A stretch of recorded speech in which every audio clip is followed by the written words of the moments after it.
Hillary and Obama. This is what you can look forward to in a second term. Why we have to make sure they don't get one. Hillary Clinton let the cat out of the bag this week.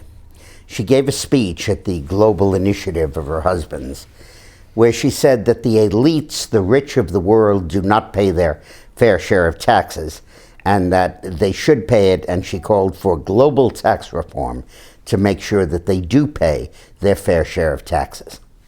Now, what she's referring to is a proposal that is cooking its way up through the European Union and the United Nations for the UN to impose a global tax on billionaires.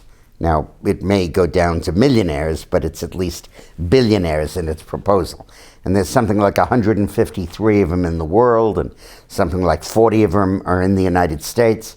And the idea would be that this would be a UN tax on billionaires, supposedly be able to raise $40 or $50 billion a year, which would then go to third world countries. It would all go to Africa and to third world countries, basically to fuel their corruption. It's a massive transfer of wealth from people that earned it to people that are about to steal it.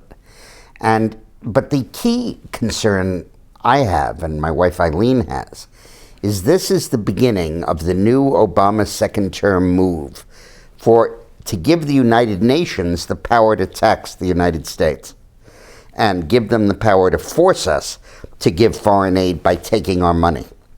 We talk about this in our book Screwed that came out last year, and in our book that's coming out next week, week after, October 8th, Here Come the Black Helicopters, UN Global Governance and the Loss of Freedom. We elaborate on this.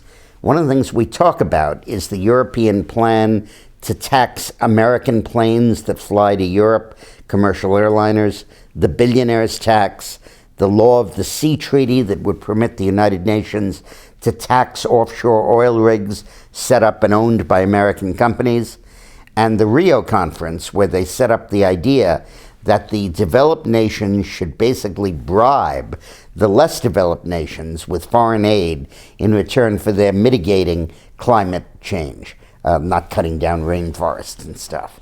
And this entire concept really is going to dominate the Obama second term if we give it to him. And Hillary let that slip in her comments at this global initiative. It's not just going to be to raise taxes on Americans. It's not just going to be to raise taxes in the U.S. It's going to be to transfer the power to tax from the United States Congress to the United Nations, and to spend that money as the United Nations wishes on third world dictatorships throughout the world. Absolutely reprehensible, and you can get the details of this in our new book, Here Come the Black Helicopters. A lot of people say black helicopters are the UN coming in to conquer America. Well, we don't believe literally there are black helicopters, but they're certainly figuratively coming. So we wanted to talk to you about that. Now, Obama may be hitting below the belt, but Dubs doesn't. My dog, who's running for president in our new children's book, Dubs Runs for President, is a very clean campaigner. He wouldn't do any of that kind of stuff. But he is a competitor. He's running as the nominee of the Canine Party, opposing Felix the Cat on the Feline Party. So Dubs faced Felix in the general election. One would win, the other faced rejection. They each worked hard to get every last vote, campaigning by car, air, train, and boat. And you see here the debate between Felix and Dubs.